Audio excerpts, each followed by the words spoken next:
Good morning and happy 4th of July to you guys.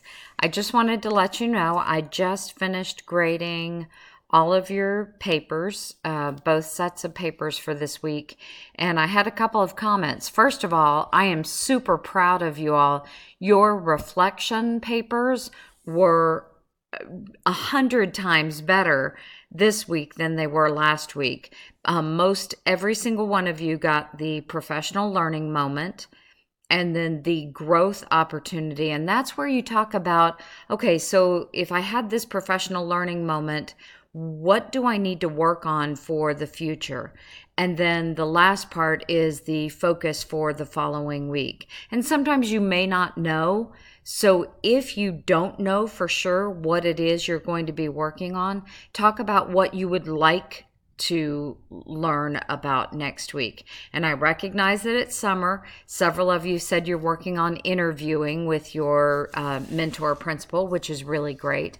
The other thing that I wanted to mention was about your case studies.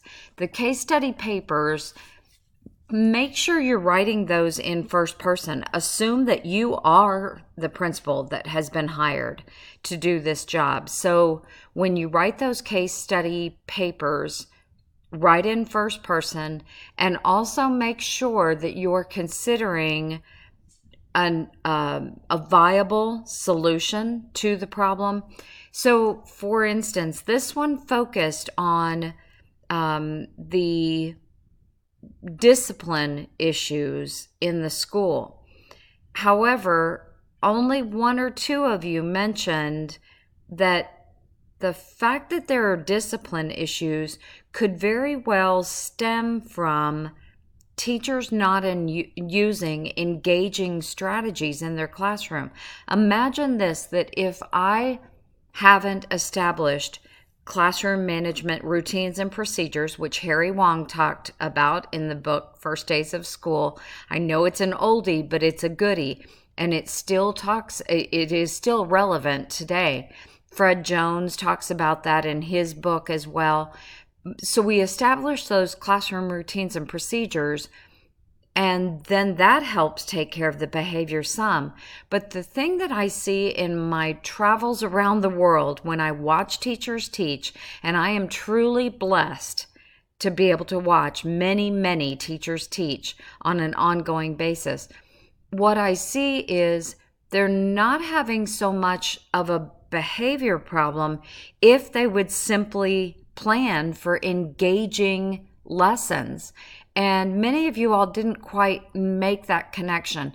You said, what do we need to do about behavior? Let's make a progressive plan. We're going to give them a warning, then we're going to suspend them, and we're going to implement PBIS, which I totally agree.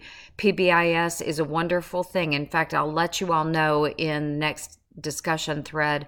I'll put the name of a book. A dear friend of mine and her husband, they have published two books, one called Don't Suspend Me, and I can't think of the name of the second one, but it's Jessica Hannigan and John Hannigan is her husband. So I will put the names of those books in our next discussion thread.